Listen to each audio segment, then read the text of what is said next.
freshman. You got 4 freshmen in a row here in the 5 through 8 holes. First pitch to Owens is a fastball upstairs for ball 1. So with the connections that Chris Marlowe has, he was able to put together quite a social media campaign before this game today, getting all kinds of former Major League Baseball players and different notable athletes to send videos of encouragement to his Tigers. We got to see some videos that Coach Marlowe shared with us from Johnny Damon, longtime Major Leaguer, and Tim Montgomery himself, who they trained with, and A.J. Pierzynski, who, of course, caught in the Major Leagues for a long time. As the breaking ball drops in for a strike, 1-1, and A.J. will be here next week when his son's team, the First Academy out of Orlando, plays in this tournament. And I'm sure that was exciting for the players. I don't know if they showed that to him yesterday or before the game this morning, but it was at least 6 or 7 videos that Coach Marlowe mentioned, swing and a miss, strike 2. But it's a big deal for these young kids to make it to the state Final Four, and to know that you've got some big leaguers paying attention to your team has got to be exciting. Yeah, certainly an extra motivational factor. Not that either of these dugouts need it, but it certainly helps. 1-2 pitch, breaking ball, pulled foul, just barely foul past third as Skipper was ready to make a throw. Still 1-2, 27 pitches so far for Power. That's something we've got to keep an eye on. Of course, there are pitch limits in the FHSAA tournament. Of course, a long way to go till they have to pull these pitchers, but every pitch counts early in the game. That double play ball was huge for Bivens to keep him to just 19 pitches in the first. Here's the offering. 1-2 is just off the plate away. 2 balls and 2 strikes. That's a good miss there by Trey Power. 1-0 Bucks here in the second inning. The kick and the pitch is lofted down the right field line. That's going to bend foul, but it stays in the park, and the catch is made by Parker. Runner tags and heads to third. He'll slide in safely ahead of the throw.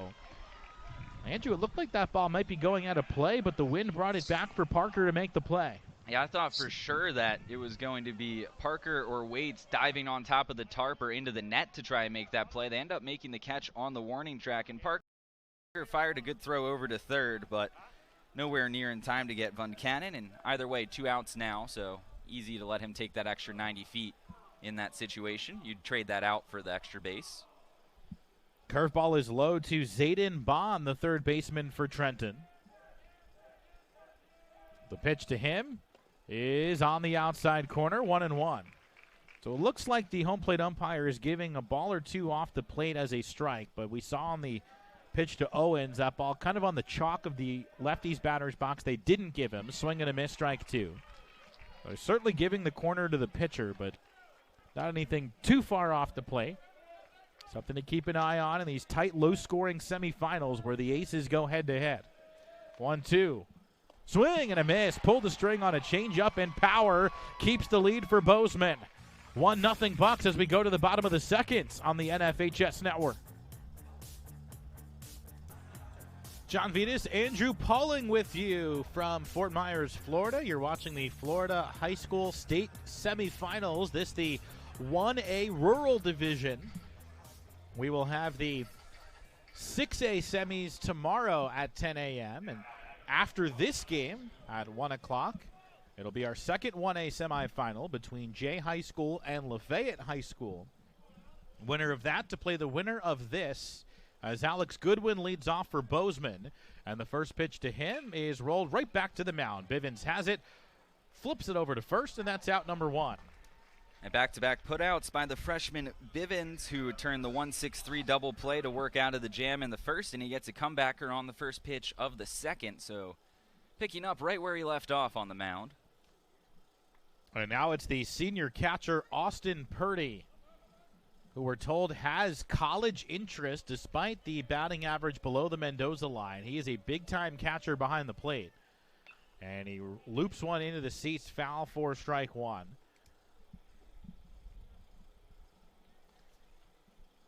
Yeah, and catching's an interesting position because colleges will look for guys that maybe if they don't have the best average, you need a guy who's a good receiver, a good manager of a pitching staff, and the offensive numbers aren't always the first thing considered for that position.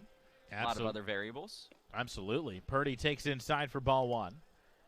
And you need a leader behind the plate, too. You've got to have a strong personality who knows how to deal with the pitchers. And on a relatively young team, not as young as Trenton, but on a pretty young Bozeman team, Purdy is a leader. And he takes up and in for ball two. And especially as the second or third catcher on a college roster, you can find your way aboard just by having the right characteristics. They really only focus on the offensive numbers for the starting catcher often on the college rosters. More about defense and character for the second and third guy, and that's how you can extend your career in some cases. The pitch home, breaking ball, swing and a miss, strike two.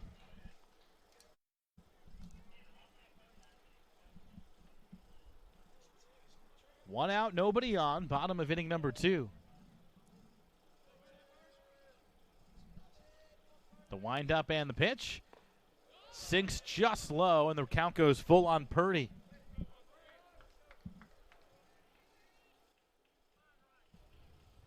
A nice at bat here by the senior catcher, laying off on a couple of tough pitches. The type of at bat you want after your leadoff man was retired on the first pitch. Again, every pitch counts with those pitch limits. 3-2 is low for ball four. So Purdy is on. Fourth base runner already for Bozeman. First walk issued by Bivens. And now it's the second baseman, Forrest, as we get a courtesy runner once again. That is Austin Goodwin going to run at first base. Utility guy and a freshman for Bozeman. So we've seen both Dixon and Goodwin out there. It's only a 13-man roster for Bozeman. So there's only two players we haven't seen on the field yet for the Bucks. Which is incredible to say that they went 26-3 with up to this point. That one lashed foul out of play, first base side, strike one. With essentially no bench because you only have a 3-4-man bench there, but some of those guys are pitchers, some of those guys are pinch runners, so everybody's involved in the actual game in one way, shape, or form there. Which is probably a good thing, as the throw to first is not in time. I'm sure they could bring up a body or two from JV to fill a need for on a certain day, but this is their group. And everybody's engaged with just a true two-man bench right now for the Bucks. Bivens ready. That one line foul again. Forrest right on it, but he falls behind 0-2. And the second inning is the best offensive inning all season for the Bucks. They average 2 runs per second inning of their games. That's the highest mark.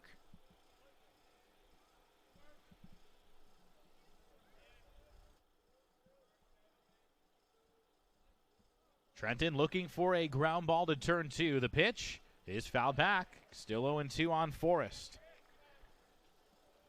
I think the pitch limit adds a nice wrinkle to these high school games because the offense is rewarded if they work long at bats and foul pitches off. And a lot of times, if you foul enough pitches off, the starter on the other side is not able to finish the game. 0-2. Swing and a miss. Ran a pitch in, and Forrest goes down swinging for the second out. And there's definitely something to be said for working a plate appearance and just having a quality at bat, whether you end up having a positive result or not, being able to foul off a few pitches as we see the replay. And strike three on Forrest, who is just a little on top of that one. But still, just being able to work and extend innings with long at bats goes a long way. Absolutely. That one fouled off. This is Blake Waits, the first baseman. Last man in the lineup, 9-hole hitter for the Bucks.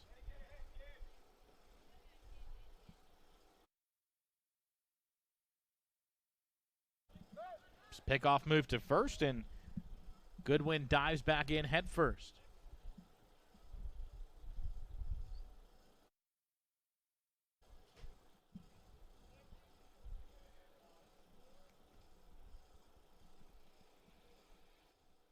The pitch. Swing and a foul tip off the mask of Moses. And Waits falls behind 0-2. They have not tried to run in this sequence against Bivens and Moses. We'll see if that changes with 2 outs in the inning and an 0-2 count. Pretty good lead for Goodwin. There's a pickoff move, and he dives back in again. So the Tigers kind of thinking along the same lines.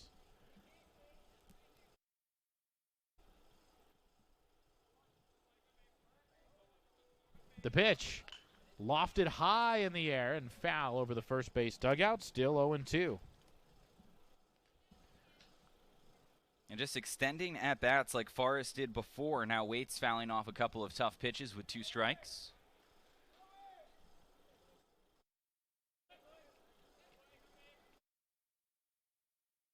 The pitch reached for, looped out towards center field. That's going to fall in for a base hit. Waits drops one into center field, and that'll turn the lineup card over. The Bucks have 2 men on.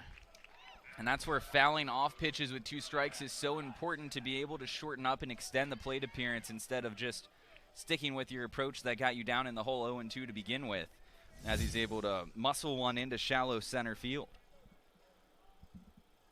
There's another look at it. Well placed out in front of Von Cannon. And now it's Flitcraft, the leadoff man. He takes a running fastball in for ball 1. You can see Bivens wanted it.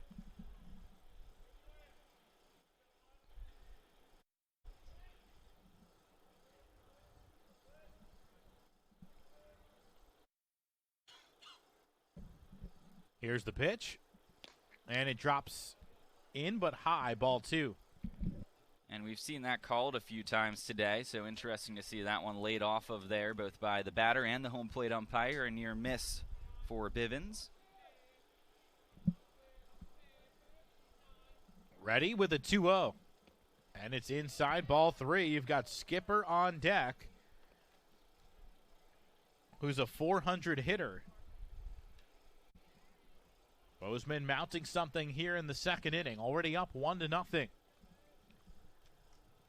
The 3-0 is low, ball 4. Bivens walks him on 4 pitches, and the bases are loaded for Brooks Skipper.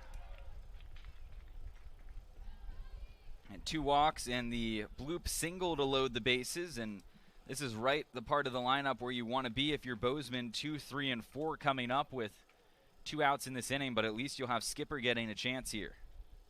So a meeting on the mound. Coach Marlowe out to have a chat with his team. 38 pitches already for Bivens, which eliminates him from any sort of opportunity to pitch tomorrow. That is the last thing on Trenton's mind right now. But just to remind you folks at home what the rules are, for 15 and 16-year-olds, the pitch limit is 95 pitches, which we assume Bivens falls in that category. And then for 17 and 18-year-olds, it's 105 pitches. But in this case, in terms of being able to pitch in both state games, they'd have to be under 30 pitches today to be allowed to pitch tomorrow. Yeah, Bivens is not concerned with pitching tomorrow. He's just trying to get the team to tomorrow. First pitch to Skipper is lined up the middle. Coming over is Marlowe. He's got it, runs to the bag just in time to get Flitcraft at second base. And for the second consecutive inning, Bivens pitches out of trouble. To the third we go. Bozeman leads only by 1. When you're out to the ball game, they might forget something. Here in Southwest Florida, first pitch is outside for ball 1. I'm sure these athletes, though, are happy to have the overcast and not being out under the blistering sun that we've seen in the last couple of weeks. Yeah, that does help. Here's the pitch, and it is up and in, and I think it hit the bat for strike 1. Yeah, the real feel is still well into the 90s just due to the humidity, but the intermittent sun has been a nice factor for these guys. Yeah, they're certainly going to be sweating in the humidity. 1-1 is outside for ball 2. And as a pitcher, you've got to manage that and make sure the ball's not slipping out of your hands as it just did from power. But not as hot without the sunshine. Even right now, a little bit of sun poking through, but the sun is or the clouds are there to protect you, as that one's popped up foul on the first base side, strike 2. And as a hitter, I always liked hitting on the cloudier days like this. A little tougher in the outfield defensively, but at the plate, I feel like you just see the ball a little better off the backdrop, off the batter's eye here. Yeah, you've got a true batter's eye here at the Major League venue. Here's the pitch, breaking ball, tapped foul as Johnson stays alive. A big dark green batter's eye out there will certainly help the hitters. There's a look at it. But anything over that wall, you can barely see the lip of the wall there. That is a home run. So if you hit the batter's eye, it's a homer. That's not a wall, it's a batter's eye. Here's the pitch. Check swing, up and away. They appeal and say no swing, and the count goes full on Johnson. And that fence is maybe 10 feet high or so at the 405 sign, and then there is a gap in between the outfield wall and the start of the batter's eye. So sometimes the ball will disappear in between. 3-2, rolled out to third. High hop for Skipper. Hurries the throw to first, and he gets it there in time for the out. So Johnson grounds out 5-3, and there's one away for Power in the third. Well, sometimes a glove will disappear in there as well, John, as we saw the other week. So that is possible, too. Yes. Andrew and I do the Mighty Muscles games here in Fort Myers, and we saw a Blue Jays player go to rob a home run and lose his glove in that gap between the batter's eye and the fence, which was quickly retrieved. Yes, very entertaining as well. Our clubhouse manager out there, and very quickly to get the glove. Took him all of a minute or so he must have been on a sprint. Bivens takes outside for ball one. Do you feel like we talked about the strength and conditioning aspect for the Tigers earlier and how they've trained with, an Olympic sprinter and put a real focus on strength and conditioning with their head coach being a full-time physical therapist? That speeds up their process of becoming good, right? With all these freshmen, they're almost like sophomores and juniors, not freshmen, because they're so physically advanced. As the 2-0 is low for ball three. Yes, and it also helps with recovery. You see that these guys are going to be able to bounce back quicker just because their bodies are better conditioned from head to toe, just because of all that extra emphasis that they put on those parts of the game. 3-0 is down the middle. There's a strike. Yeah, I'd say it makes everybody probably play with an extra year or so of experience, and then also just helps them bounce back a good bit better as well the next day. 3-1 is chopped out to the left side, backhanded by Hathaway. Long throw to make, and it's there on time for out number 2. So the Bozeman infield making plays, and the bases are clear with 2 outs for Marlowe. Now 5 in a row retired by Trey Power after the error to open things in the second. He's bounced back nicely. Marlowe, one of 2 strikeout victims so far against Power. Lefty-lefty matchup can't be easy as the curveball drops in for strike 1. It is a luxury for a high school pitcher to be able to command a breaking ball like Power is able to do. 0-1. Slider on the outside corner, strike 2. And have success at this level, you really do need 3 pitches. You need your fastball, but you need at least 2 good off speeds that you can command around the plate, and Power has that. 0-2. Swing and a miss. Pulled the string on an even slower breaking pitch, and it's 3 strikeouts through 3 scoreless innings for Power. Bozeman to the bats when we come back.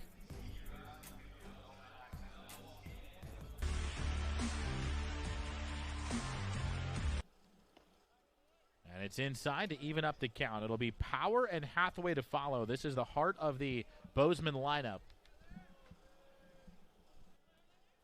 Bivens rocks the pitch. Lined up the middle. That's a base hit off of the back of the second base bag. A line drive single for Larry Street.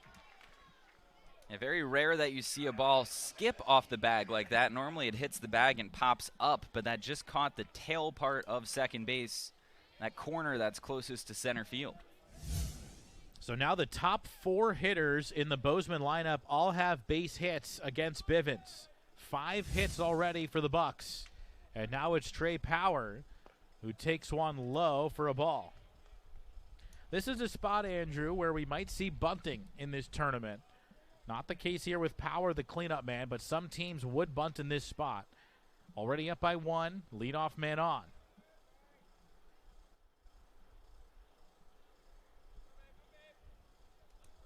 Bivens deals, and it's just barely on that outside corner, 1-1.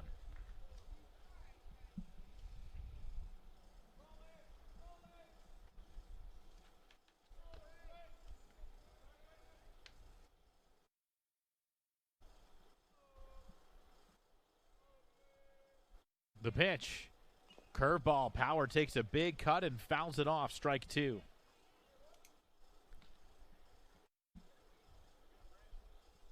Hathaway, the sophomore, on deck. Alex Goodwin due up fourth in this inning for Bozeman. Larry Street has set the table with a single. The designated hitter for the Bucks. Throw to first, not in time, as Street dives back in. Street would have been one of the top pitchers for this Bozeman team, but got injured throwing a bullpen early in the season.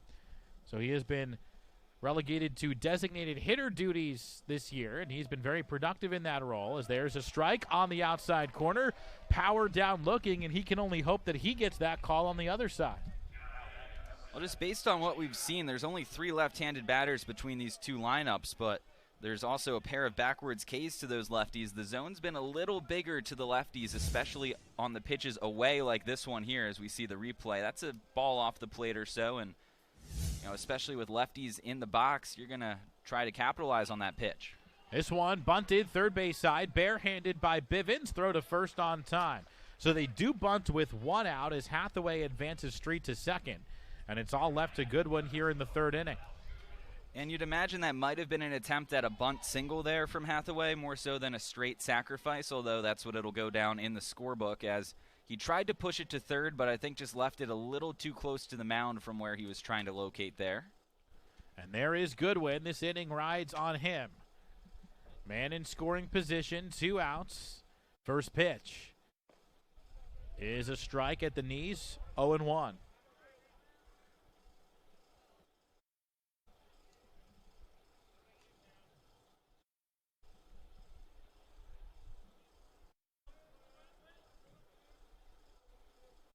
The pitch is low, a curveball, and it's all even as Bivens gets set to throw his 50th pitch of the game.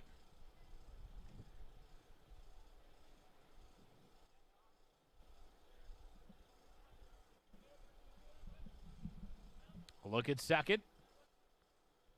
The 1-1. Just nips the outside corner again, strike two. It has been a consistently large strike zone from Todd Schaefer, our home plate umpire.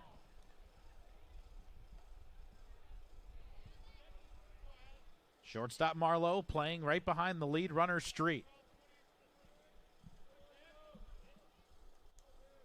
The 1-2 is in the dirt outside. Even count, 2 balls, 2 strikes. Interesting, the shortstop, which is the pull side for Goodwin, is holding the runner. Slightly open stance for Goodwin. Here's the pitch. Line to first, off the bag, over the head of a diving Witherilt, and down the right field line. Street will score, and Bozeman takes a 2-0 lead. And 2 hits in the inning for the Bucks, both of them deflecting off of a base.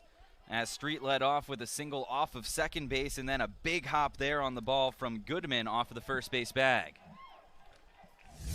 So Goodwin at first after this RBI single that just barely nicked the base, and it redirected things. Wetherill might have been able to knock it down. Not sure if he would have had a play at first to end the inning. But that's more of the hop that I was talking about, though, when Larry Street nicked the second base bag and it skipped. Normally you see more of a 10, 12-foot hop like we just saw at first base. Right. Yeah, I think Street's ball got the very back of the base, almost on the decline, which probably was the reason for it. But you're right. Normally you see the base impact the ball more as the pitch is up high to Purdy for ball 1. But that's a big second run for Bozeman. They've got an excellent pitcher on the other side. And it's now a multi-run lead, which kind of changes how he approaches the other side of the scorecard. Purdy with a good cut lines it to the screen, strike 1. Well, how often, if ever, John, do you see 2 batted balls hit a base in the same inning? Yeah, almost never. Yeah, that's a rare combination and some tough luck for Bivens, but give the Bucks their credit. They've put the ball at the right spot.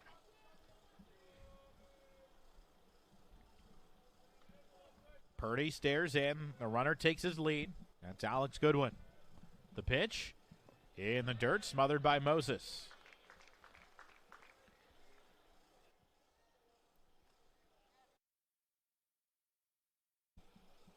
And now a mound visit as they will head out there.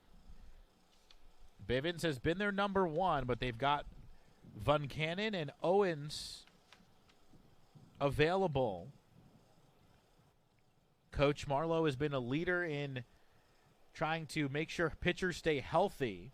There have been articles published on his behalf in terms of how he handles that. And while the state allows starters to go 95 or 105 pitches, he usually keeps his starters at 80 or less.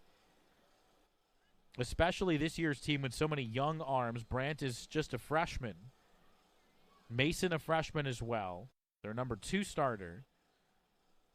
So that's why, nobody's over 50 innings entering the day. So we'll likely see Van Cannon or Owens at some point on the mound today, with Bivens up to 55 pitches already. And there's certainly a skill there for Marlowe in managing a pitching staff, and to keep these guys healthy and be able to extend their careers for a long time. You don't want to blow out a guy's arm just because they have one great year. Throw to first is not in time. As we've seen around baseball, it's a tough trade-off with velocity and then long-term arm health. So that does start at, 14, 15 years old for a lot of these guys, the habits they're in. That one hit sharply on the ground, backhanded by Marlowe. Only play is to first, and he airmails it into the netting. A ball out of play, and the runners will move to second and third. So Marlowe had to rush it, and he sent it over Weatherelt's head. And the E6 prolongs the inning.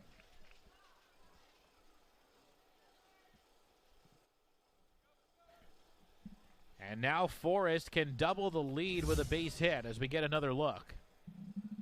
And backhanded the ball, just dropped his elbow a little bit and let it fly early on the release point. I think our cameraman might have taken a shot to the ribs there. It's a dangerous spot to be, those camera operators down in the camera wells at the end of the dugouts. You can dodge a wrench, you can dodge a ball is generally the methodology they have to look at down there, because they're zigging and zagging quite often. Yeah, that one was right at him. First pitch is a ball to Forrest. 1-0. Chopped on the ground to third. Bond has it. Throw to first is offline, but the tag is made by Weatherelt to save a run for the Tigers.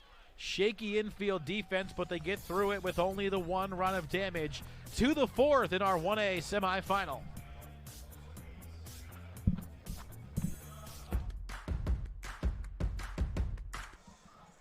Moses, Becker, and Van Cannon coming up for the Tigers as we start the fourth inning here on the NFHS network. Trey Power now with a 2-run lead to work with. And Andrew, you were a left-handed pitcher in your day. How does having a bigger lead help you out? Well, the difference between the 1 and the 2-run lead, not too big of a difference, but also gives you a little bit of room to settle in. You're less worried about the leadoff runner reaching in this situation, but a little more comfort. Still well within striking distance, though, for the Tigers. Pitch is outside. Ball 1 to Ty Moses. And the big storyline, though, is that the Bucks have left 6 aboard in the first 3 innings. So although it's 2-0, it could very well be a 6-0 game as well. So the Tigers consistently have worked out of trouble in each frame and limited that damage. And Power is picking off that outside corner that the home plate umpire is giving him today, giving both pitchers. 1-1 on the way, and the breaking ball's line foul by Moses, strike 2. Now you're also just more inclined to pitch to contact once you're ahead by a little more. You're trying to extend your outing and not so much worried about getting swing and miss stuff, but getting quick outs on the mound. That'll be a topic now for Powers over the next couple frames. Yeah, both guys are over the 15 pitch per inning threshold that you look at. That one is down and away for a ball. 2-2 on Moses. It feels as though both lineups have done a nice job of working up the pitch counts on the starters. And Power now up to 52 pitches on the day. That one rolled past the mound, charging in Hathaway, breaks down to field, throw to first, on target.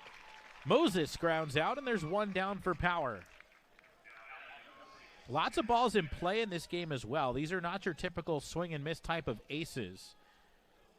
Power has 3 strikeouts through 3 1/3, and Bivens has 2 strikeouts through 3. And we'll see some games where we get guys into double digits in Ks, but not the case in this one. Yeah, and the big talk for Power right now is that he's been in the strike zone. No walks yet for him, so he's done a nice job of filling it up. Becker takes one in the dirt for ball one. Now the single in the first inning, the only hit that Power has allowed. An infield single at that. Mm-hmm. Fastball outside, 2-0. And we mentioned pitching with a lead and what that's like. It's even more advantageous in a stadium like this where you've got major league dimensions. That one up and in, ball three. The overwhelming majority of hitters are not capable of hitting a home run in a stadium this big. So you can really be aggressive in the zone with a multi-run lead. Oh, yeah, and the outfielders are all playing shallow, as they should. It is just a very spacious outfield here at Hammond Stadium. That one just missed low. A 4-pitch walk to Becker. And that is the first walk issued by Power. A 1-out base runner for Trenton. Well, so much for that storyline as he issues his first walk, but that ends 7 in a row that were retired by Trey Power, so he was on a nice stretch there before that walk. Becker's a senior. We'll see if he tries to run. Van Cannon the batter, and he takes down low, ball one. And Power a little unhappy. He thought those last two pitches had the knees. And what has been a big strike zone today. Pickoff move to first, nothing doing. Yeah, especially the bottom half of the zone, John, has been a little expanded for both pitchers. So if you're used to getting that call over the first 3 innings, you're going to expect to still be getting those same corners here in the fourth. The kick and the pitch is in there for a called strike, 1-1. Went with the fastball, which he doesn't often do. He's got such good feel for both the curveball and the slider. Those are his go-tos. The pitch, little slide step, and he drops in a breaking pitch for strike two. A nice job there by Trey to just vary the looks at the plate now with a runner at first. The kick and the pitch. Swing and a miss. Another breaking ball, and Van Cannon is down swinging. Boy, Power wasted no time on those last two pitches. Barely even coming set. And those are two very different looks by Trey Power. The slide step before and then the high knee here on the curveball for the strikeout. So that not only varies the timing for Becker at first, but Van Cannon at the plate as well. And that's what you have to do as a lefty, is mix and match those looks home. This one lofted out to shallow right. Forrest coming over, and the second baseman runs it down at the back of the infield dirt. Scoreless inning for Power, who needs only 9 more outs to punch his team's ticket to the state finals. Bucks will bat next.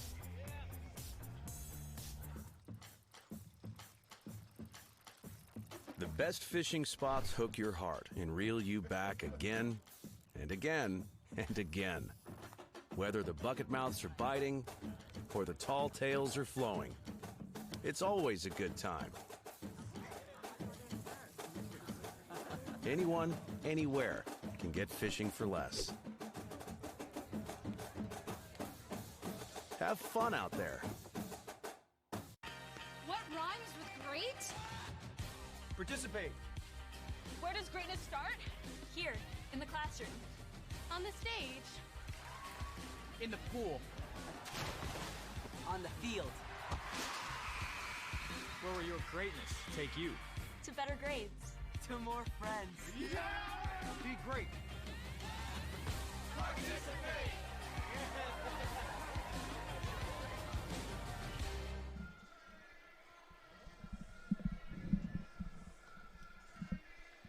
Today's event is available to download. Just click the digital copy button under the event video player to download a digital copy of the event straight to your computer. A nice service that we offer here with the NFHS network. Oh, the heat is really a factor early on here. It is shockingly hot for the morning. It's only 11 a.m. and the sun is starting to poke out here. As Bivens took a lot of time there between innings. He is just starting to warm up, Andrew.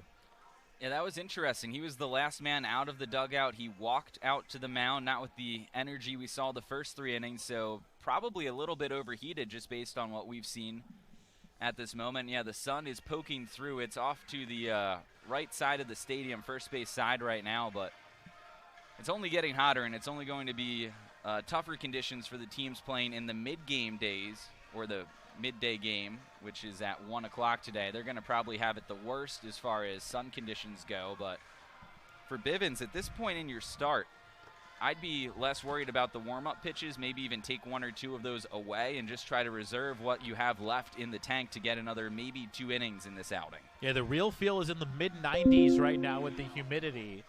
Actual temperature mid-80s, but going up to 90 later on this afternoon as Bivens gets set to face Waits, Flitcraft, and Skipper. Tough trio here for this young freshman. Pitch to Waits. And it's low. Those black jerseys have got to be tough in this heat. Yeah, if you ask them, it's triple digits on the field right now, and I would not want to argue that point with them because I'm sure to them it does feel like 100 right now. Yes, here comes the 1-0. And it's popped up straight up the elevator shaft. Moses, the catcher, backtracking, and it lands in fair ground. A 3-foot base hit for Blake Waits, who, by the way, is 2 for 2.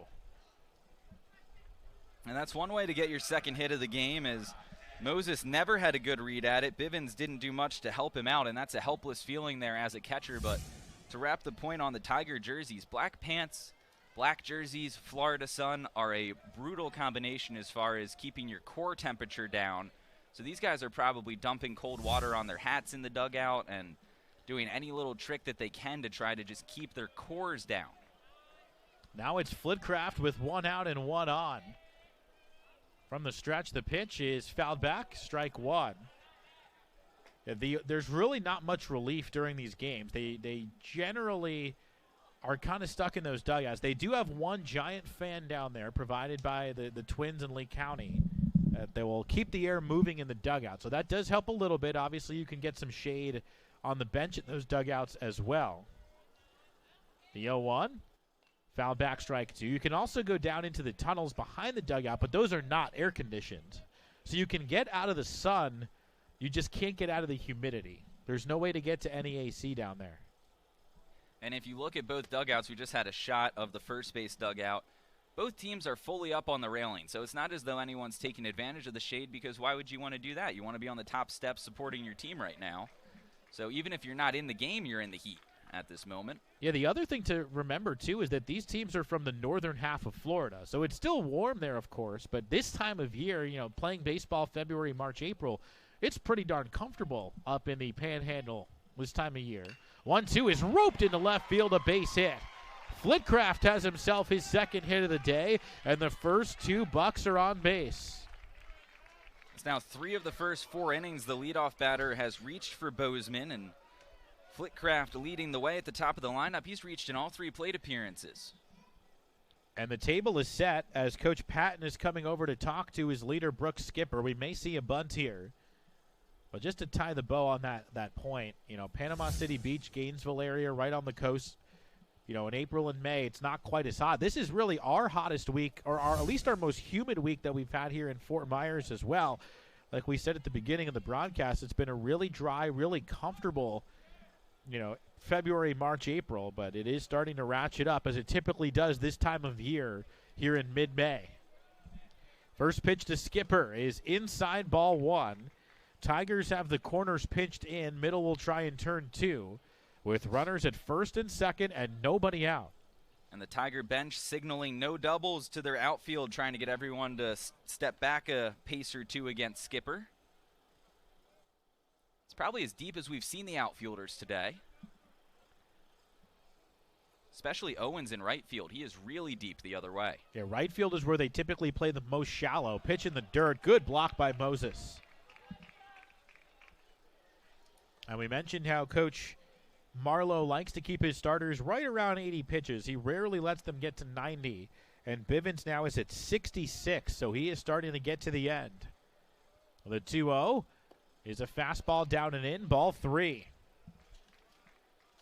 And the freshman just might be running out of steam a little bit on the mound, and in what is likely his last pitching appearance, where now that he's at the pitch limit that he's at, he won't be pitching tomorrow guaranteed, so good time to empty the tank. 3-0 is in for a strike. Yeah, this is guaranteed to be his final appearance of the season. And again, Funcannon and Owens are the other 2 pitchers, but they are both freshmen. So the Bucks have him right where they want him. They'd love to tack on again here in the fourth. The pitch, outside, ball 4, and the bases are loaded with nobody out. And the other thing on Van Cannon and Owens is they're both currently in the outfield, so it's not as though they're really getting a chance to properly warm up to pitch off of a mound. If that's where they end up going here, it's going to be an interesting switch and a tall task as Owens starts to jog in from right field. Yeah, Coach Marlowe just gave the signal. Bivens is done after 3+ innings and 68 pitches. And they are going to go to the right fielder, Owens, here. And we will take a quick break here on the NFHS Network.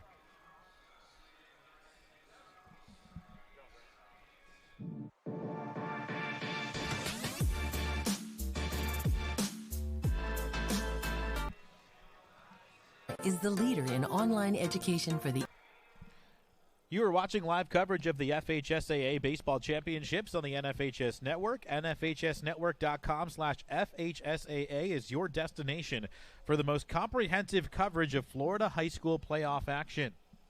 Well, Noah Owens takes over on the mound, and he's got a 3.76 ERA in 10 appearances this year, 22 1/3 innings of work for the freshman, 20 strikeouts, and a dozen walks for him. Giving up about a hit per inning, but inheriting a very difficult situation. Bases loaded, nobody out, and the infield will be in for the Tigers. Yeah, they'll come home on a grounder as Larry Street digs in. A line drive single up the middle his last time up. He's 1 for 2. Bozeman with a chance to deliver the knockout punch here in the bottom of the fourth. First pitch, way outside and in the dirt, ball 1. Bivens allowed 2 runs on 8 hits over 3+ innings, but he is responsible for all 3 runners on base. 2 strikeouts, 3 walks for Brant Bivens. Here's the pitch, and it's upstairs for a ball. Stephen First has come into play right field for Trenton. Bivens is out of the game, and Owens moves from right field to the mound. The pitch is a strike, 2-1. And on top of bases loaded and nobody out, Owens has to face 3, 4, and 5 in the Bucks lineup. This is the ultimate uh-oh situation coming in out of the bullpen. And that one just missed upstairs, 2-2. Or not out of the bullpen, but out of right field in this situation. Right. Kind of the bullpen. He's near where the bullpen is. He is coming in relief from right field. There we go. 2-2. Outside, I believe. Oh, that was ball 4, they say. Scoreboard had 2-2, but it's ball 4, and a run comes in, and it's 3-0 Bucks. So throwing fuel on the fire. Owens walks the leadoff man, and now it's Trey Power, the pitcher, who drove in the first run of the game for Bozeman. And Waits, who led off the inning with the pop-up swinging bunt single that went all of 3 feet, comes around to score. Next pitch is low for ball 1 to Power, so 5 of the first 6 have missed the zone now for Owens. Tough spot for a freshman to be in. Infield all the way in, 3-0 Bucks. Here's the pitch. Breaking ball is a strike. Owens does not throw hard. He is in a rare category of high school pitcher with less than a strikeout per inning. At least a rare category for teams that make the Final Four. 20 strikeouts in 22 innings on the season. 1-1. Foul back, strike 2.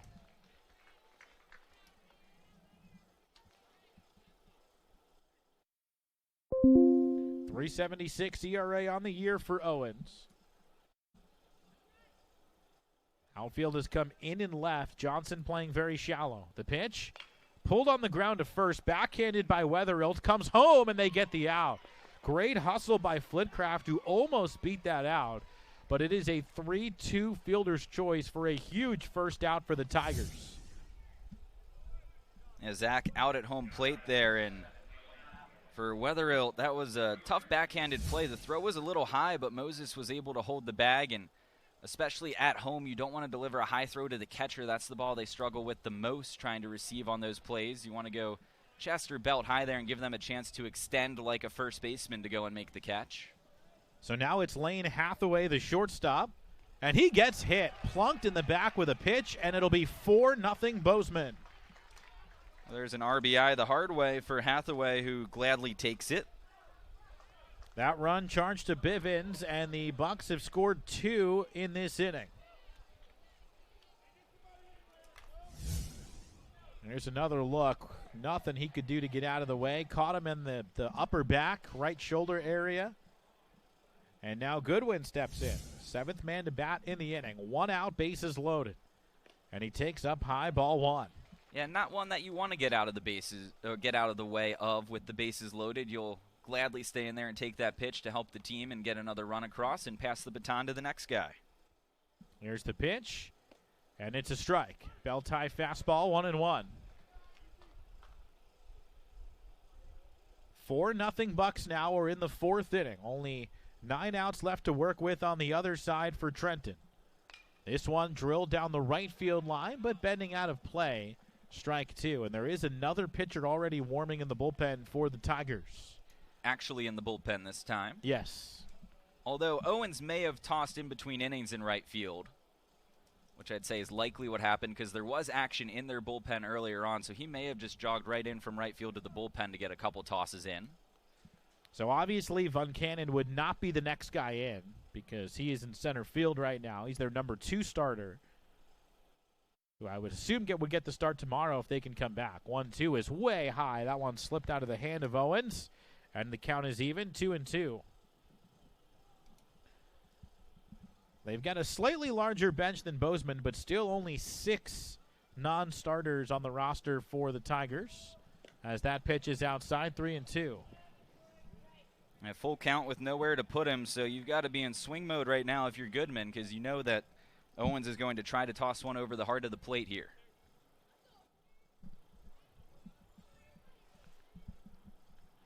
Runners take their leads. The payoff pitch reached for and popped up on the infield. Wetherilt and Becker come together, and it lands behind him, a fair ball. They throw home, and the tag is put on, and he's safe.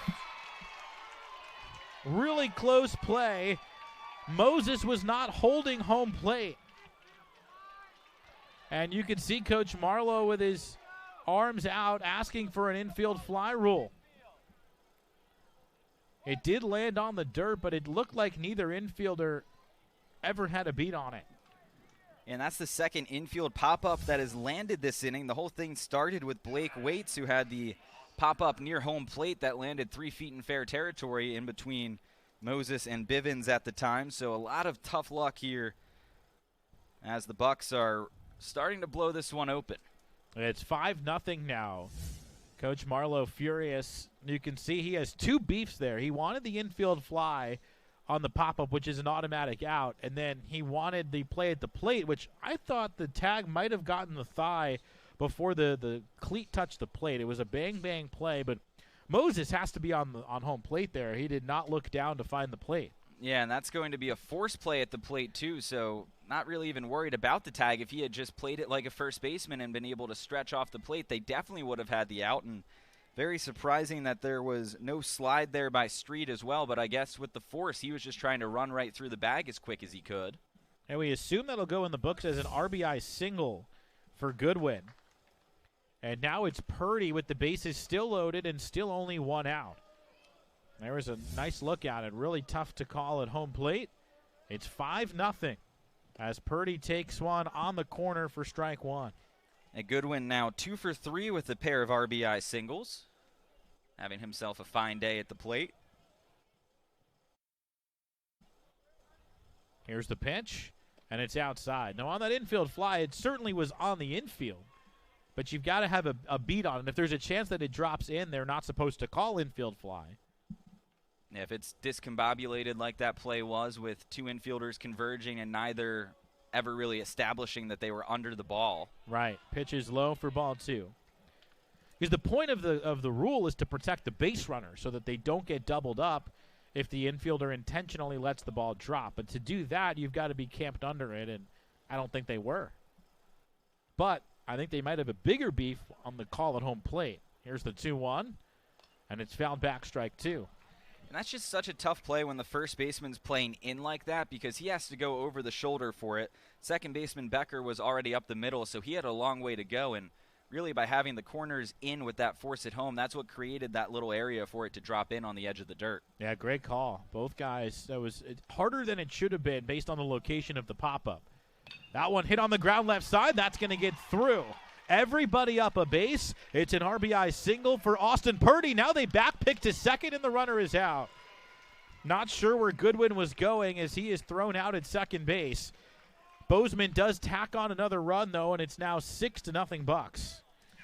Yeah, with a runner in front and the whole play in front of him, the ground ball was to left field. The throw came in and was cut off by the third baseman, Bond, and that's a big base running blunder, although with your team up by 6, you can definitely get away with that one. And just interesting to see that he took that wide of a turn at second base. We get a replay here. We also have a runner coming out to pinch run at first, and that is a wide turn at second base by Goodwin. And good job by the Tigers to be alert, and especially with a crooked number on the board, you'll take an out any way you can get it. Yeah, that really helps Trenton out.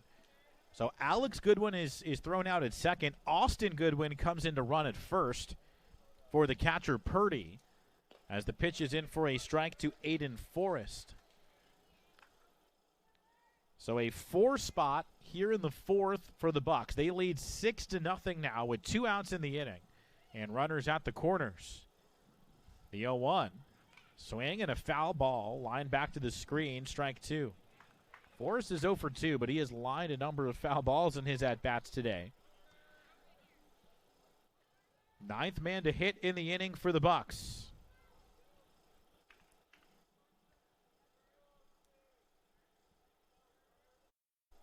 The pitch hit sharply on the ground right at the shortstop Marlowe, who flips to second to end the inning. So a fielder's choice retires the side, but not before Bozeman rallies for 4 runs on 4 hits. 2 men left on base as we go to the 5th with the Bucks now in control. High school sports fans, never miss another game. Become a subscriber to the NFHS network to watch live event coverage, game replays, and highlights from high school sporting events across the country. Millions of athletes, thousands of games, one destination. NFHSnetwork.com. We are high school.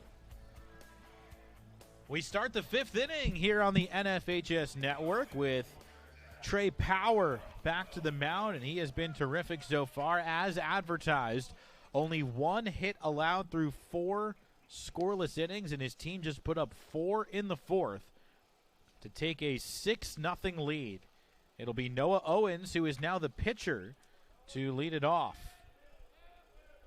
Just his second at-bat, bottom third of the Trenton lineup here. And he takes one, called a strike. And Power entered the game with a 0.45 ERA across 62 and 2/3 innings. We can see why those numbers were so good. Yes. That one rolled right back to him, and he stabs it. Stutter steps across the mound and makes the throw for out number 1. Lots of comebackers in this game, and Power handles that one. That was not an easy one. He had to reach down and to his right, but he got it. It helps when that's glove side as a lefty falling off to that side of the mound as well, and made that play look rather routine. So now it's the third baseman, Bond, and he strokes one out to the corner in very deep left field. That's going to stay fair and roll all the way to the fence. Bond makes the turn. He goes in standing with a 1-out double. That's the first extra base hit of this game for either side, and an easy double for Bond as he could cruise in 180 feet on the 2-bagger. So with 1 out and a man in scoring position, Isaac Johnson will be the batter with a chance to at least get Trenton on the board here in the 5th. A dozen hits in this game, 11 singles before that double, and just the second hit allowed by Power. And that was really well struck, too. Here's the pitch. Swing and a miss on a breaking ball 0-1. And most of the hits, we've had a few infield hits in this game, or several, I should say, and then a few ground balls that have snuck through as well. So that was easily the best struck ball of this game. The 0-1. Swing and a miss. Another curveball. I would assume that in times of need, with men in scoring position, Power leans on the off speeds pretty heavily. And he has started off Johnson with 2 curveballs. 0-2. Swing and a miss. There's a third. And Power gets his 5th strikeout. You see he picked it up a notch there after giving up the double. Here's a replay of K number 5, and outdoor curveball that he got Johnson to chase on. He struck out 1 batter in every inning thus far. And now it's Steven first. Or check that. This one is hammered out to deep center field by Bivens, who is back in the game, and Bivens flies out to center to end the inning. A double, but nothing more for the Tigers as we move to the bottom of the 5th with Bozeman leading 6-0.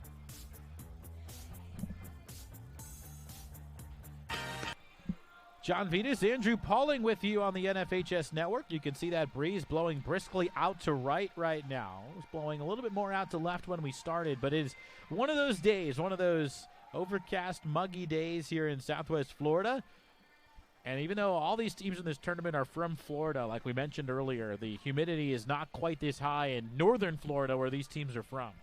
Yeah, we certainly get the brunt of it down here in Fort Myers with the humid conditions. But, yeah, the wind changing drastically. It's howling out to right field right now, John, and we just had a soft wind out to left to start the game. So that's a big adjustment that'll be needed to made by the corner outfielders and the infielders, where we've seen some issues on some fly balls and pop-ups on the infield today. So hopefully everyone takes a look at the new wind direction and we don't allow that to be too big of a factor in the closing innings.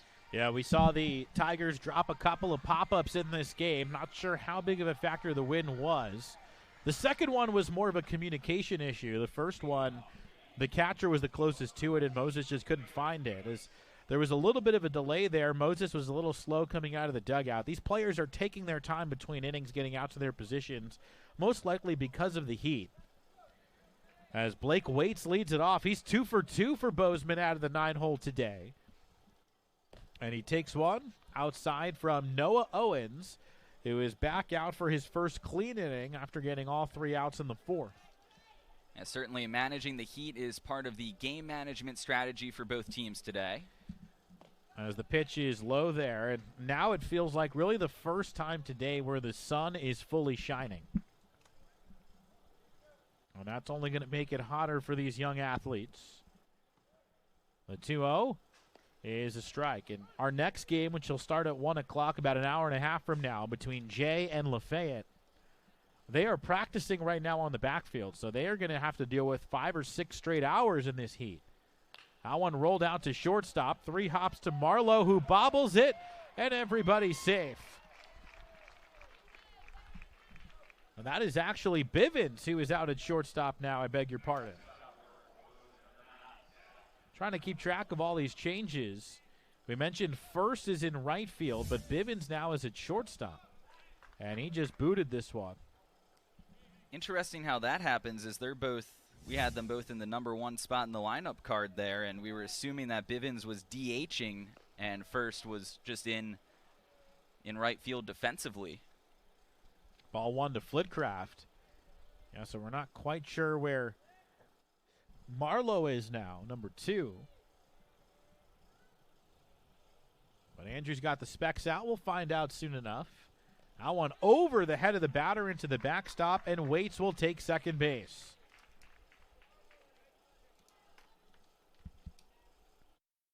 So a chance for Bozeman to add to their 6-0 lead here in the bottom of the 5th inning.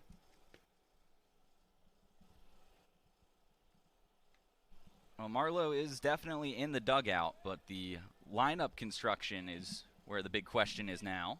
Yeah, because he's supposed to lead off the next half innings. The pitch dives down and in, ball 3. So Bivens, who was the starting pitcher, is now at shortstop. And Waits, who came in, or I beg your pardon, first, who came in off the bench when Bivens exited from pitching, is in right field. 3-0. Down the middle, there's strike 1. And Bivens batted back in the leadoff spot again to end last inning, so that's where we got the assumption that he was remaining in as the DH after being lifted as the pitcher. So it'll be very interesting to see who takes this leadoff at bat. Here's the pitch. And it's ball 4. And now the first 2 men are on for Bozeman. And Marlowe is at second base. Well, so Marlowe's still in the game. Excuse me, then the Bushnells betrayed me looking into the dugout. Thought I saw number 2 on the bench. I know he's definitely at second base, so good catch there by John, and my apologies on the mix-up. That's okay. We got 20 more games to go. We're just getting warmed up. Here's the pitch, and it's low for ball 1. Oh, no, that's a late strike call there to Brooks Skipper. So then Becker, who's supposed to hit third this inning, is now the man in question. The pitch home. Fouled back, strike 2. And he is at third base. So then it goes down to Bond, 19, who we are still trying to locate.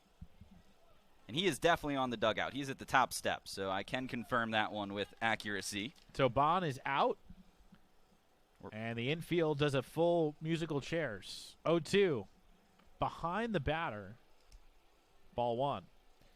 Now, Owens has had a few slip out of his hand now. All that perspiration in this Florida sun. 85 degrees. Real feel is 95 and only going to go up as we hit the afternoon hours. Nearly noon now in Fort Myers. Here's the pitch. Lofted foul. Out of play right side. Well, just to make it a little more neat and tidy for everyone, Becker at third, Bivens at short, Marlowe at second. That is the new infield for the Tigers. And Weatherill still at first. We can say confidently now, after double-checking the entire field in the dugout twice with the binoculars. The pitch. Fouled back. They'll do it again. It does help to have orange numbers on black jerseys. Yes, it does. They are easy enough to read there. But I'm sure they are feeling the effects of the heat in those uniforms right now. A long couple of innings in the field for the Tigers. Still nobody out in the 5th. Here's the pitch. And it's hammered deep down the left field line. Wind bringing it back, but it's going to get out of play. A long chase for Johnson. He ended up all the way against the wall to try to run that one down. Good 5 or 10 feet on the other side of the wall when it finally came down. So the pitch is mounting for Owens. He is over 30 pitches and only has recorded 3 outs. Second baseman Marlowe keeping an eye on the lead runner Waits. Owens fires. Breaking ball lined over short, tailing away from Johnson. That's going to go up the alley and all the way to the warning track. Waits scores. Flitcraft right behind him. On to third goes Skipper with a 2-run triple, and it's 8-0 Bozeman.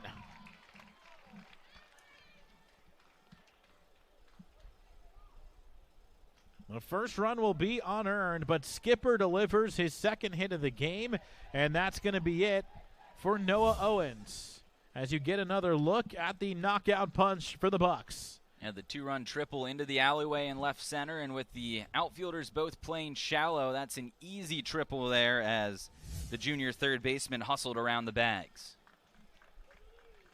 So a pitching change for the Tigers. We'll be right back on the NFHS Network. When you're out to the ball game, they might forget something, but you won't. And between good hits and great memories, they'll grow into grand slamming, show-stopping, triple-play superstars. So when you're gearing up for America's favorite pastime, cover your bases for less. Have fun out there.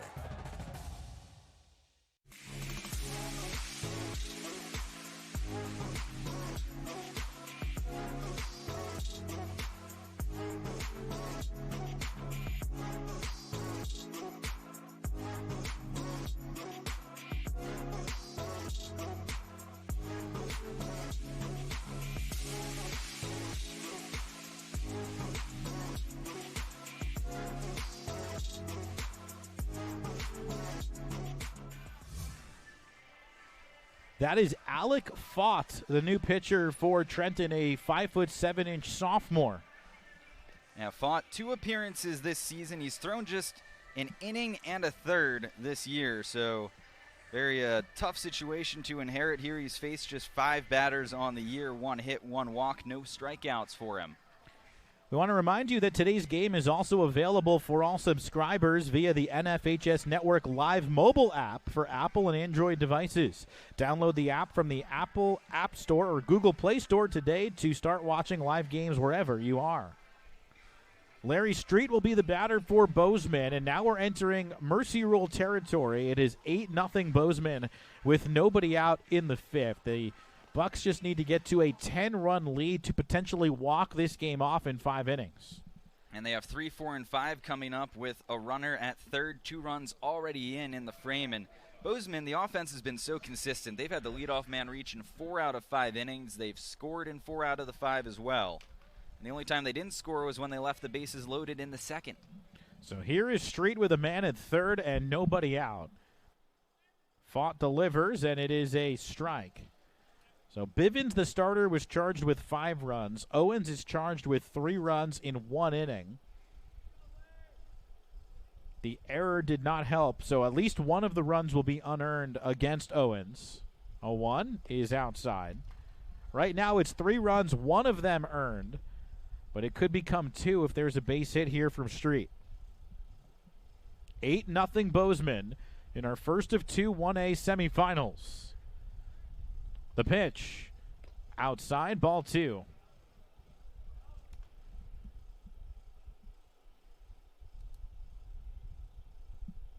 Very limited experience on the mound for Fought, who comes set and delivers. And Street ropes one into left field. That's a base hit. Skipper comes in to score, and it's now 9-0. And now potentially the game-ending run on base for the Bucks. And Street is 2 for 3 with a walk, an RBI, and 2 runs scored. And it sets the table for Trey Power, the pitcher. And so now if you're Bozeman, the plan here is simple. Find a way to get Street across home plate and get to the hotel, enjoy the AC, shower off, and get ready for tomorrow. Here's the pitch, and it's looped foul down the left field line, strike 1. And Street has stolen just 1 base this season, so it'll be interesting to see if they get him in motion here. And instead of Street, we're actually going to have a pinch runner at first. Yeah, that is Carson Parker, who is the starter in right field, who's going to come in to run at first base. Well, Parker, same numbers, 1 stolen base in 1 attempt, but maybe an upgrade speed-wise at first. And as much as you don't want to run it up on the other team, in this heat, it is completely understandable for Coach Jeff Patton to try and end this game 2 innings early. And you save more pitching for tomorrow's state championship game, so there's a whole lot of reasons to try and get this run across here. Yeah, you would only lose Power available tomorrow. Everybody else would be fresh to pitch. Here's the pitch, and Power takes a strike on the outside corner, 0-2. Hathaway is next, and then Alex Goodwin. 4th time through the order now for the Bucks, who again are the top seed in all of 1A, 26-3 in the regular season, and 37th in all of Florida. Here's the pitch, and that's roped into right field, a base hit. Sitting back is Power. He's able to drive one into right field, and it's 1st and 2nd with nobody out. And with 2 strikes there, I think he just lengthened with the legs, took that part out of the swing, and just trusted the hands to deliver a line drive. And we'll get another runner as Brantley Dixon is going to run for the 2nd time today. So Power, the pitcher, will get a breather. That run doesn't matter because the lead runner at second base is the potential walk-off Mercy Rule run. Hathaway steps in, left-hand hitting shortstop. We'll see if he lays one down. The pitch is on the outside corner, strike 1. And Dixon has a very easy job at first. Don't get doubled off. That's it. Yep. Does not have to play or does not have to run aggressively in any way, shape, or form. Just don't make any mistakes. Don't run into an out. That is it. 0-1 is fouled off, left side, strike 2. Which is kind of nice. He gets to enjoy and watch the potential winning run ahead of him. And he gets out of the dugout a little bit. It's nice to be on the base paths in a no-pressure situation. Very rare does that ever happen. Yeah, especially here in the Florida State Championships. Fott looks at second. 0-2 pitch is inside, ball 1. Almost hit him. Well, he has thrown strikes, has Fott. Got ahead 0-2 on both Power and Hathaway.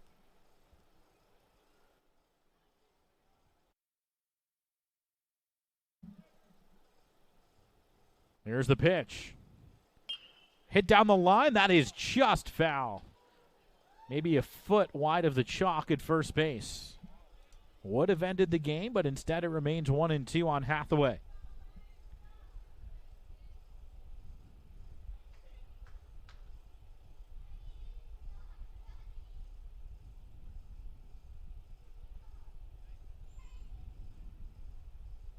The pitch. In the dirt, skips away from Moses, and now the potential walk-off run is 90 feet away. So now you've got to bring the infield in if you're Trenton.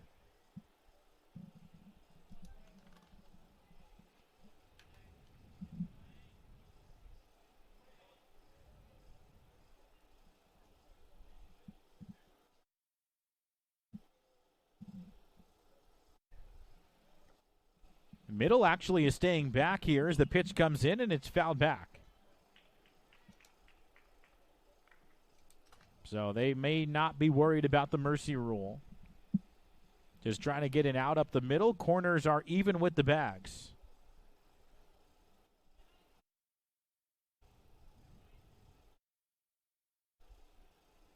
Fought ready. Now the pitch. And he hit him. Ooh, and that one got him in the leg, and that is not a great spot as Hathaway is in some pain. And that's his second hit by pitch in as many plate appearances, and that looked like it got him right off the front knee, and that is a very painful spot to wear one. And he is in a lot of pain in front of home plate there and trying to get up now. And that definitely gives you a dead leg in that situation. Here's a great shot of it. Oh, right off the bottom of the knee, and yeah, that's at a minimum. That takes a minute or two just to get some feeling back in your leg. And hopefully not a big bruise heading into tomorrow, but that's one that'll definitely swell up. Oh, look at the spray right away, not wasting any time. Can we get some of that cool spray up here? That looks refreshing. That's pretty cool, though. No pun intended. So that's what that is.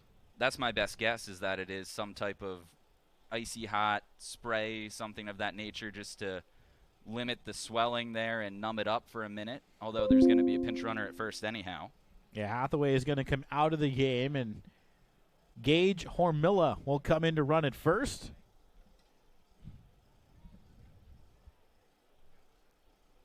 Yeah, with the bottom and the top of the knee, though, like when you get hit there, it really just sends these pins and shock waves through the rest of your leg, and you could see that Hathaway couldn't really put any weight on that leg for the first minute or two.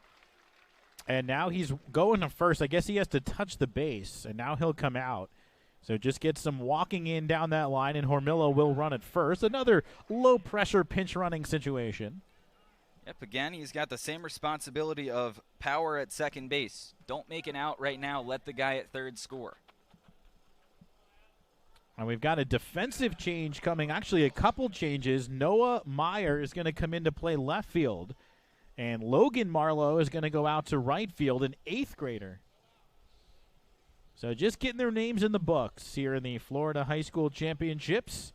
And it's important to mention how young this Trenton team is. Again, 5 freshmen in the starting lineup, and all of their pitchers are freshmen. So they're only going to get better, and they will likely get here again at some point in the next couple seasons.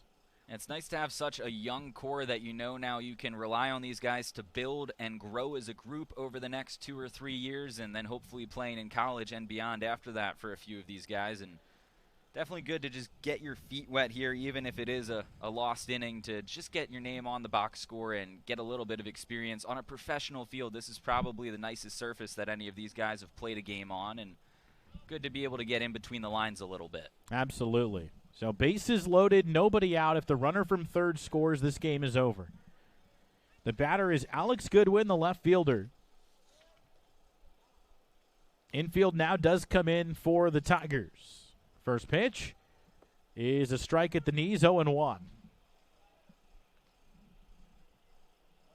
Again, at the top of the hour, just over an hour from now, it'll be Jay versus Lafayette in the other semifinal.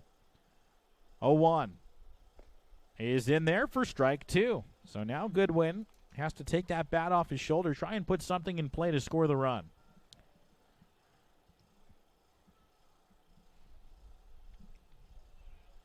Fought ready, looks at third, and an 0-2. Looped out to right field. Coming over is the right fielder Marlowe. Runner tags. The throw will not be in time, and this ball game is over. A 10-0 Mercy Rule win for the Bozeman Bucks as they are headed to the state championship game tomorrow afternoon. A big congratulations to Bozeman, who scored in 4 out of the 5 innings and very consistently on the base pass and across home plate as they dominated today's game to open this final portion of the tournament here at Hammond Stadium. It was 2-0 after 3 innings. Bozeman got 4 in the 4th, and then they got the 4 they needed in the 5th to win it in 5 innings. As we get ready to tell you about our Academy Sports and Outdoor Player of the Game, and it is the starting pitcher, Trey Power, who went 5 innings, allowed 2 hits, 1 walk, and struck out 5. And he also was excellent offensively, going 2 for 4 with an RBI single. And Bozeman moving on. They are the number 1 seed, taking care of business here in the semifinals, but a great season for the Trenton Tigers. Yeah, the Tigers, 2 hits in the game and a walk, so the offense wasn't quite there, but Bivens pitched well over his first 3 innings, just ran into trouble there in the 4th, and then it was all Bozeman the rest of the way from there. Big thank you to our NFHS Network crew down in the truck. The Bucks will play at 4 p.m. tomorrow against the winner of Jay and Lafayette coming up later today. For my partner, Andrew Pauling, I'm John Vitas saying so long from the Florida High School Baseball Championships, with the Bozeman Bucks going to their 2nd championship game in the last 3 years.